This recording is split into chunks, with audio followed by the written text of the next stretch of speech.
प्यारे मित्रों, स्वागत है आज की एक नई वीडियो में। दोस्तों, आज की इस वीडियो में आपको समास अच्छे तरीके से समझाने वाला हूं, प्लस समास के जितने भी प्रकार हैं सबको बेहतरीन तरीके से बताने वाला हूं। आज की इस वीडियो को देखने के बाद आप किसी भी शब्द में कौन सा समास है चुटकियों में पहचान लेने वाले हैं। तो चलिए बिना देरी के वीडियो को शुरू करते हैं। वीडियो को अंत तक देखिएगा, समास से संबंधित आपके जितने भी डाउट हैं सब क्लियर हो जाएंगे। ठीक है, तो चलिए दोस्तों बिना देरी के वीडियो को शुरू करते हैं और पूरा आपको समझाते हैं। तो यहाँ पर देखिएगा, सबसे पहले आपको बता दें कि समास है क्या। ठीक है ना, ये सभी कक्षाओं में आता है, 9th में भी, 10th में, 11th में, 12th में भी आता है और 2 से 3 अंक इससे आपके बनते हैं। ठीक है, तो यहाँ पर परिभाषा पहले देख लो, समास है क्या।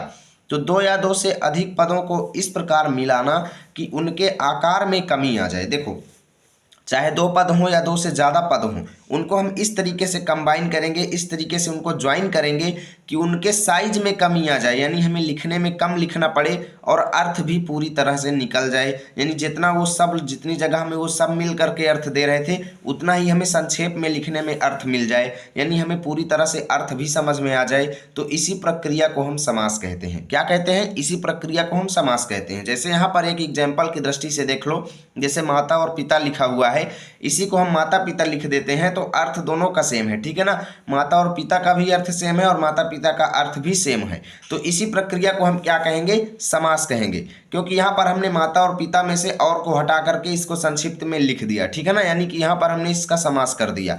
अब देखो, यहाँ पर 3 भवनों का समूह, 3 भवनों का समूह को हम संक्षेप में त्रिभुवन लिख सकते हैं। तो भाई त्रिभुवन लिख दिए तो इसमें भी एक समास लग गया। ठीक है ना, इस प्रक्रिया को हम क्या कहेंगे? समास कहेंगे कि हाँ, इन शब्द जो हैं ये समास से बने हुए हैं और इनमें कोई ना कोई समास है। ठीक है, तो उम्मीद करता हूँ समास आपको समझ में आ गया होगा। एक बार पहले देख लो, मैं समझा रहा हूँ कि 2 या 2 से ज़्यादा पद हों, उनको संक्षेप में करके हम तनिक के जगह में, यानी थोड़ी सी जगह में लिख दें, यानी संक्षेप में 1 या 2 शब्दों में लिख दें, जिससे उनके साइज में कमी आ जाए परंतु अर्थ हमें उसका पूरी तरीके से समझ में आ जाए। इसी प्रक्रिया को हम समास कहते हैं। ठीक है, अब देखिए यहाँ पर समास के प्रकार की बात करें तो समास 6 प्रकार के होते हैं।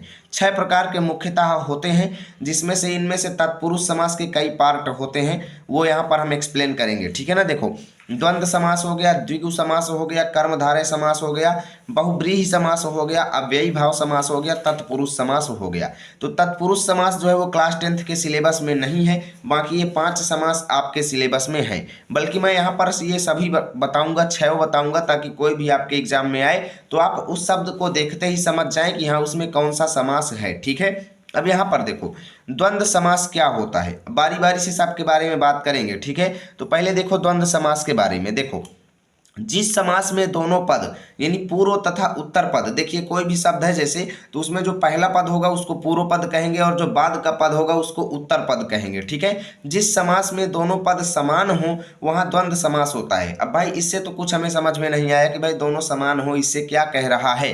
आगे देखो, इस समास में दोनों पदों को जोड़ने वाले शब्द यानी और का लोप हो जाता है। देखो, कहने का मतलब ये है कि द्वंद्व समास जो है, 2 शब्द ऐसे जो और से जुड़े हुए हों, यानी 2 ऐसे शब्द जो और से जुड़े हुए हों, द्वंद्व समास क्या करता है, वहां पर और को हटा करके उन दोनों को संक्षिप्त करके लिख देता है। इसी को हम द्वंद्व समास कहते हैं। जैसे यहाँ पर आप देखें तो गुण और दोष में से हम और को हटा करके गुण दोष लिख देंगे, तो यहाँ पर ये द्वंद्व समास लग गया। ठीक है, आपको एग्जाम में पूछा जाए कि भाई गुण दोष में कौन सा समास है, तो सिंपल आपको लिखना है कि द्वंद्व समास है, क्योंकि गुण दोष को गुण और दोष विग्रह करके लिख सकते हैं, यानी अलग अलग करके लिख सकते हैं गुण और दोष, और यहाँ पर और का लोप हुआ है, इस वजह से यहाँ पर द्वंद्व समास है। कहने का मतलब यह है कि द्वंद्व समास में उस शब्द का लोप हो जाता है जिससे 2 शब्द आपस में जुड़े हुए रहते हैं और दोनों शब्द अगर समान हो तो। ठीक है ना, गुण और दोष जो है यहाँ पर और जो है इन दोनों को जोड़ रहा है और का यहाँ पर लोप हो रहा है, इस वजह से गुण और दोष में द्वंद्व समास है। ठीक है, ऐसे ही यहाँ पर देखो, हानि लाभ में भी द्वंद्व समास आपको मिल जाएगा, माता पिता में भी द्वंद्व समास मिल जाएगा। तो जैसे कोशिश करना ये दोस्तों कि ज्यादातर द्वंद्व समास के जो एग्जाम्पल होते हैं उन दोनों में बीच में डैश होता है। ठीक है ना, सब में नहीं होता है लेकिन ज्यादातर एग्जाम्पल्स में बीच में आपको डैश मिलेगा ऐसे। ठीक है, डैश मिलेगा, तो पहले ही आप लोग समझ जाइएगा, ये एक पहचानने की ट्रिक है। पहले ही देखते आप थोड़ा अनुमान लगा लीजिएगा कि हाँ, ये हो सकता है कि द्वंद्व समास का हो, लेकिन उसके बाद भी आपको क्लियर करना है। ठीक है ना, आपको समझना है कि ये रियल में द्वंद्व समास है या फिर कोई दूसरा है। पति पत्नी में भी द्वंद्व समास है और दिन रात में भी द्वंद्व समास है।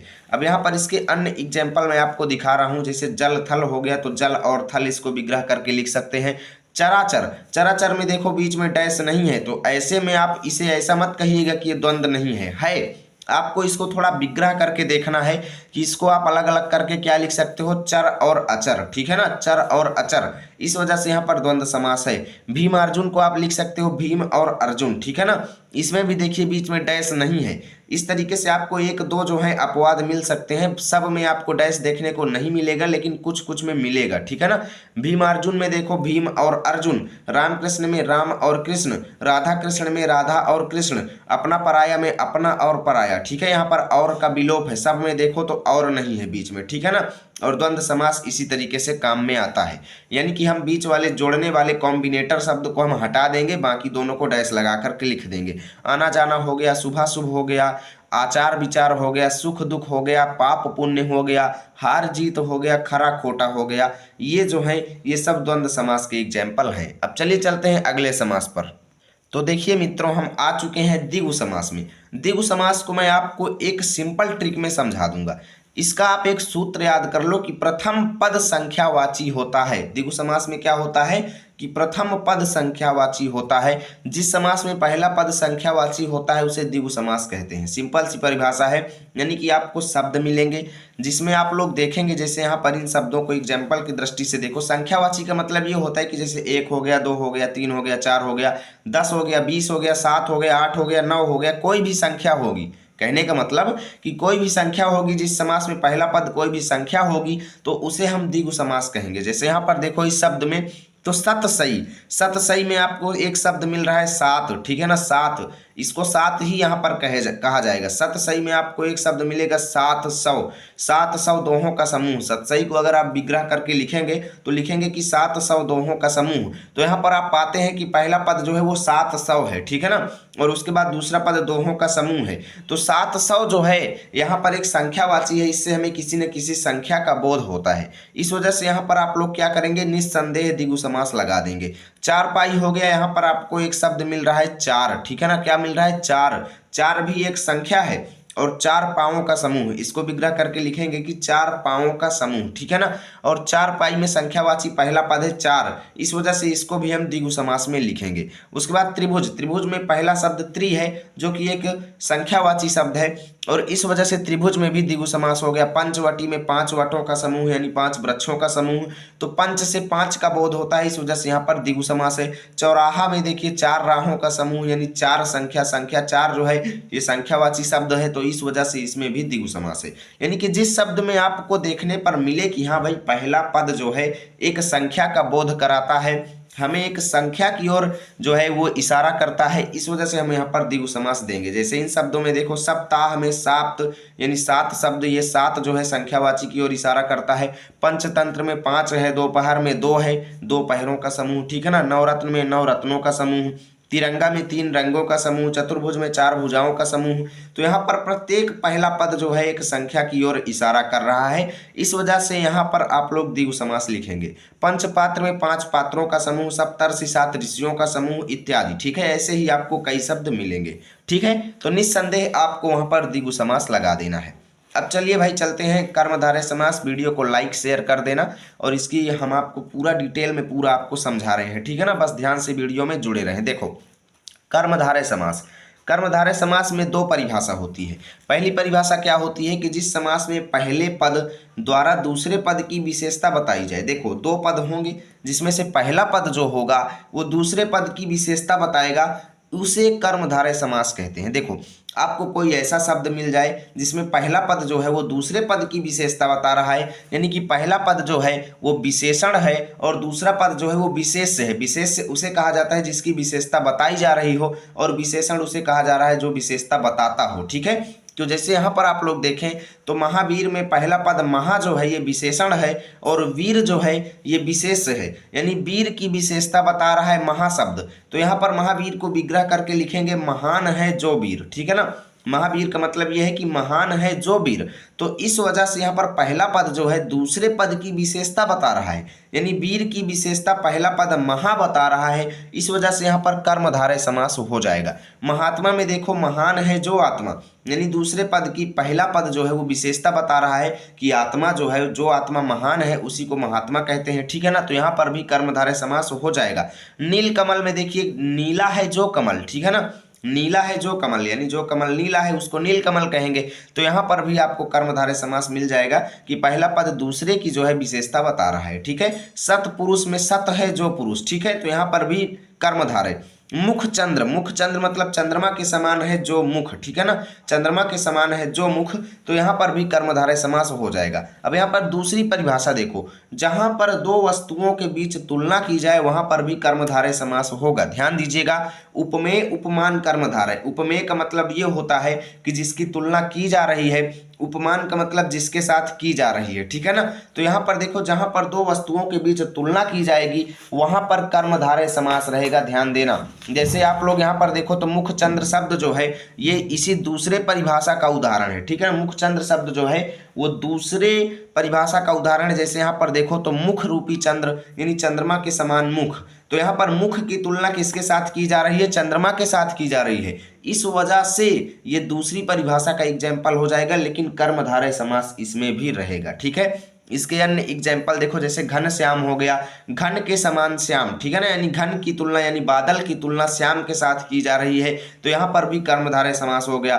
चरण कमल, चरण कमल मतलब ये है दोस्तों कि कमल रूपी चरण, ठीक है ना, चरण कमल मतलब ये है कि कमल रूपी चरण, तो यहाँ पर भी विशेषता बताई जा रही है, तो इस वजह से यहाँ पर भी क्या हो गया दोस्तों, यहाँ पर भी हो गया आपका कर्मधारय समास, ठीक है ना। चंद्र बदन, चंद्र बदन का मतलब यह है कि चंद्रमा के समान वदन, तो यहाँ पर भी आपका कर्मधारय हो गया। कमल नयन, कमल नयन मतलब कमल के समान नेत्र, ठीक है, तो यहाँ पर भी कर्मधारय हो गया, क्योंकि जो है एक की दूसरे के साथ यानी पहले पद की दूसरे पद के साथ तुलना की जा रही है, तो सिंपल सो आपको वहां पर भी कर्मधारय समास लिख देना है। वचनामृत, वचनामृत मतलब वचन रूपी अमृत, यानी अमृत के समान वचन, ठीक है ना, अमृत के समान वचन, तो दोनों में आपस में कंपेयरिंग हो रही है, इस वजह से यहाँ पर भी कर्मधारय हो गया। आदि इसके अन्य उदाहरण हैं। ऐसे ही आपको ट्रिक लगाना है कर्मधारय में, आपको देखना है कि कहाँ पर ऐसा शब्द है जहाँ पर दोनों के बीच आपस में तुलना की जा रही है, या फिर कौन ऐसा पद है जिसमें पहला पद दूसरे पद की विशेषता बता रहा है। सिंपल सा वहाँ पर आपको कर्मधारय समास लगा देना है। ओके, चलिए चलते हैं अगले समास पर। तो मित्रों हम आ चुके हैं वेरी सिंपल एंड इम्पॉर्टेंट समास के पास, जो कि है बहुब्रीहि समास। बहुत ज़्यादा खास है, बहुत ही सिंपल है, थोड़ा सा आपको समझने की कोशिश करना है। देखिए बहुब्रीहि समास में कैसे करेंगे कि जब प्रथम पद तथा द्वितीय पद मिलकर किसी अन्य व्यक्ति की ओर इशारा करते हैं तो वहां पर बहुब्रीहि समास होता है। ध्यान देना, समझने की कोशिश करना। अभी तक क्या होता था कि कोई ऐसा समास होता था जिसमें पहला पद दूसरे पद की विशेषता बताता था, ठीक है, और अब यहाँ पर क्या होगा कि पहला पद और दूसरा पद, ना तो पहला पद दूसरे पद की विशेषता बताएगा ना तो दूसरा पद पहले पद की विशेषता बताएगा, जबकि दोनों आपस में मिल करके किसी तीसरे पद की ओर इशारा देंगे कि हाँ भाई हम दोनों मिल करके उस व्यक्ति की ओर इशारा कर रहे हैं, तो वहां पर आपका सिंपल सा बहुब्रीहि समास हो जाएगा। ध्यान देना, मैं आपको एक्सप्लेन करने की कोशिश करता हूं। देखो चंद्रशेखर, चंद्रशेखर में आप लोग यहां पर देखेंगे तो चंद्रशेखर का मतलब ये है कि चंद्रमा है जिनके शिखर पर, शिखर मतलब चोटी पर, तो चंद्रमा किनकी चोटी पर होता है आप लोग देखे हो, कभी समझे होंगे, आप लोग समझ गए होंगे मेरे हिसाब से काफी ज्यादा लोग। तो चंद्रशेखर किसको कहा जाता है, शिव जी को, शंकर जी को कहा जाता है। क्यों कहा जाता है, क्योंकि भाई उनके शिखर पर यानी उनकी चोटी पर चंद्रमा पाया जाता है। क्या होता है, उनकी चोटी पर चंद्रमा पाया जाता है, इस वजह से उनको चंद्रशेखर कहा जाता है। तो यहाँ पर देखो पहला पद चंद्र और दूसरा पद शेखर, दोनों मिलकर के ना तो चंद्रशेखर की विशेषता बता रहा है ना तो शेखर चंद्र की विशेषता बता रहा है, जबकि दोनों मिलकर के किसी तीसरे पद की ओर इशारा कर रहे हैं, जो कि कौन है, शंकर जी। कौन है, शंकर जी, क्योंकि भाई उन्हीं के चोटी पर चंद्रमा होता है। तो यहाँ पर बहुब्रीहि समास सिंपल सी परिभाषा आपको समझ में आ गई होगी कि चंद्रमा और शेखर दोनों मिलकर के तीसरे पद की ओर इशारा कर रहे हैं, शंकर की ओर इशारा कर रहे हैं, इस वजह से यहाँ पर बहुब्रीहि समास हो जाएगा। पंचानन में देखो पांच हैं मुख जिसके, पंचानन में क्या हुआ कि 5 हैं मुख जिसके, तो ये किसकी ओर इशारा कर रहे हैं, हनुमान जी की ओर। किसकी ओर, हनुमान जी की ओर इशारा कर रहे हैं। तो यहाँ पर पहला और दूसरा पद दोनों मिलकर के किसकी ओर इशारा किए, हनुमान जी की ओर। तो यहाँ पर भी बहुब्रीहि समास हो गया। ठीक है। पीतांबर, पीतांबर मतलब जानते हो पीला है वस्त्र जिसका। तो भाई ऐसा कौन सा महापुरुष है या ऐसा कौन सा व्यक्ति है जिसके वस्त्र पीले होते हैं, तो भाई भगवान श्री कृष्ण है। भगवान श्री कृष्ण के वस्त्र जो है वो पीले होते हैं। तो ये किसकी ओर इशारा कर रहे हैं, श्री कृष्ण की ओर इशारा कर रहे हैं। ठीक है ना, किसकी ओर, श्री कृष्ण की ओर। तो यहाँ पर देख सकते हो कि पहला पद और दूसरा पद दोनों मिलकर के श्री कृष्ण की ओर इशारा दे दिए। तो यहाँ पर भी बहुब्रीहि समास हो गया। ठीक है। गजानन, गजानन मतलब गज के समान मुख वाला। तो गज के समान मुख किसके हैं, यानी हाथी के समान मुंह किसके हैं, तो भाई गणेश जी के हैं। तो ये दोनों पद मिलकर के किसकी ओर इशारा किए, गणेश जी की ओर इशारा किए। तो यहाँ पर बहुब्रीहि समास हो गया। ठीक है ना। अब आगे देखो मुरलीधर, मुरलीधर मतलब मुरली को धारण करने वाला। तो मुरली को कौन धारण करता है भाई, श्री कृष्ण धारण करते हैं। ठीक है। तो मुरली को श्री कृष्ण धारण करते हैं। तो मुरलीधर की ओर ये शब्द जो है श्री कृष्ण की ओर इशारा किया, इस वजह से यहाँ पर भी बहुब्रीहि समास हो गया। ठीक है। मैं उम्मीद करता हूँ आपको सिंपल सा समझ में आ गया होगा। उसके बाद देखो थोड़ा बहुत अगर डाउट हो तो वीडियो में अंत तक जुड़े रहे, सब कुछ आपका क्रिस्टल क्लियर हो जाएगा। अन्य उदाहरण देखो यहाँ पर विषधर, विषधर मतलब विष को धारण करने वाला। कौन, सर्प होता है। ठीक है। तो ये सांप की ओर इशारा करता है, इस वजह से यहाँ पर बहुब्रीहि हो गया। बीड़ा पाड़ी, बीड़ा पाड़ी मतलब बीड़ा को धारण करने वाली। तो बीड़ा को कौन धारण करती हैं, सरस्वती माता। तो ये सरस्वती माता की ओर एक जो है आपको इशारा देता है, तो इस वजह से यहाँ पर बहुब्रीहि हो गया। चक्रधर, चक्रधर मतलब चक्र को धारण करने वाले। कौन है, विष्णु जी। तो विष्णु भगवान की ओर इशारा करता है। गंगाधर, गंगाधर मतलब गंगा को धारण करने वाले, यानी जो अपने सिर पर या जहां पर भी गंगा धारण करते हैं। तो कौन है वो, शंकर जी हैं, क्योंकि गंगा को वही धारण करते हैं। ठीक है।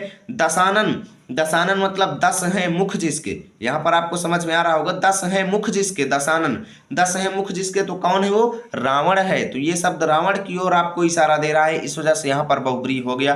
त्रिलोचन, त्रिलोचन का मतलब क्या हुआ कि 3 नेत्रों वाला। तो 3 नेत्र किसके हैं भाई, आप लोग जानते होंगे, शंकर जी के ही 3 नेत्र हैं। ठीक है ना। तो 3 नेत्र वाला यानी कि शंकर जी। तो यहाँ पर आपका बहुब्रीहि हो गया। एक दंत, एक दंत मतलब एक दांत वाला। एक दंत दयावंत 4 भुजाधारी। तो आप लोग समझ गए होंगे कि एक दंत शब्द जो है गणेश जी की ओर आपको इशारा देता है, तो बहुब्रीहि हो गया। पवन पुत्र, पवन पुत्र मतलब पवन के पुत्र। तो पवन के पुत्र कौन है, हनुमान जी। पवन पुत्र हनुमान की जय। और वीडियो को यहीं पर लाइक करो। ठीक है। तो पवन पुत्र की ओर इशारा करता है, ये शब्द हनुमान जी की ओर इशारा करता है, इस वजह से यहाँ पर भी बहुब्रीहि समास हो गया। ठीक है। उम्मीद करता हूँ आपको पूरा डिटेल में समझ में आ रहा होगा, अच्छे तरीके से सब कुछ आपको एक एक चीज अच्छे से समझ में आ रही होगी। चलिए चलते हैं अब देखिए अव्ययी भाव समास की ओर। अव्ययी भाव समास देखिएगा इंपॉर्टेंट है, काफी ज्यादा स्टूडेंट्स को इसमें डाउट रहता है, लेकिन मैं आज आपका सब कुछ क्रिस्टल क्लियर करके जाऊंगा। तो देखो, जिस समास में पहला पद अव्यय हो उसे अव्ययी भाव समास कहते हैं। शब्द से अर्थ निकालो, अव्ययी भाव, अव्ययी भाव मतलब जिस समास में पहला पद अव्यय हो उसे अव्ययी भाव समास कहते हैं। और काफी ज्यादा स्टूडेंट्स कहते होंगे भाई हमें अव्यय ही नहीं पता। तो देखो, अव्यय आप लोग कक्षा 8 में ही पढ़े होंगे। कुछ खास अव्यय होते हैं, जैसे यथा हो गया, आ हो गया, प्रा हो गया, नी हो गया, ये सब अव्यय हैं। ठीक है ना। कुछ खास अव्यय हैं, यथा, आ, प्रा, नी, ये अव्यय होते हैं। इसकी 2 परिभाषा है। पहला तो जिसमें पहला पद जो है अव्यय हो उसे अव्ययी भाव कहेंगे, और दूसरा पद जहां पर 2 समान शब्द आपस में मिले हुए हों। ठीक है। जहां पर 2 समान शब्द आपस में किसी संयोजक की मदद से या डैश की मदद से जुड़े हुए हों, तो वहां पर भी अव्ययी भाव समास आपको लिखना है। जैसे यहाँ पर पहला पद देखो तो यथाशक्ति, यथाशक्ति में एक अव्यय जुड़ा हुआ है जो कि है यथा, यानी शक्ति के अनुसार। इसका विग्रह करेंगे तो शक्ति के अनुसार आपको मिलेगा। और यथाशक्ति में एक शब्द, एक अव्यय है जो कि है यथा। तो इस वजह से सिंपल सा निस्संदेह आपको अव्ययी भाव समास लिख देना है। आजन्म में एक अव्यय जुड़ा हुआ है जो कि है बड़ा आ। ठीक है। तो बड़ा आ, आजन्म का मतलब होता है जन्म से लेकर। तो इस वजह से अव्ययी भाव समास यहाँ पर हो गया। प्रत्यक्ष में एक अव्यय जुड़ा हुआ है जो कि है प्रा। तो प्रा जुड़ने की वजह से अव्ययी भाव यहाँ पर हो गया। प्रत्यक्ष मतलब आंखों के सामने। ठीक है। निडर में एक अव्यय जुड़ा हुआ है नी। इस वजह से यहाँ पर निडर का मतलब होता है बिना डर वाला, यानी डर रहित। तो इस वजह से यहाँ पर अव्ययी भाव हो गया। आजीवन यानी जीवन पर्यंत तक, तो इसमें अव्ययी भाव हो गया। गली गली, देखो गली गली 2 शब्द सेम है। दूसरी परिभाषा फॉलो करो, दूसरी परिभाषा का ये एग्जाम्पल है। ठीक है। दूसरी परिभाषा का, ये दोनों दूसरी परिभाषा के हैं। गली गली, गली गली देखो दोनों सेम शब्द हैं लेकिन डैश की मदद से जुड़े हुए हैं, तो इसका अर्थ हो जाएगा प्रत्येक गली। ठीक है ना, जैसे गली गली में हल्ला हो रहा है, गली गली में शोर है। ठीक है ना, यूट्यूब चैनल हमारा है तो इस वजह से जो है गली गली में शोर हो रहा है। तो यहाँ पर दो शब्द हैं लेकिन डैश की मदद से जुड़े हुए हैं, तो इसका मतलब ये हुआ प्रत्येक गली। ठीक है ना, प्रत्येक गली, इस वजह से यहाँ पर भी अव्ययी भाव होगा दूसरी परिभाषा के अनुसार। दूसरा शब्द देखो दिन दिन, सेम शब्द है लेकिन डैश की मदद से जुड़ा हुआ है, तो इसका मतलब हो जाएगा प्रत्येक दिन। जैसे वह दिनों दिन कमजोर होता जा रहा है, वह दिन दिन पढ़ाई में तेज होता जा रहा है, तो यहाँ पर जो है दोनों शब्द सेम है लेकिन डैश की मदद से जुड़े हैं, इस वजह से यहाँ पर भी अव्ययी भाव हो जाएंगे। चलिए चलते हैं अगले पद पर।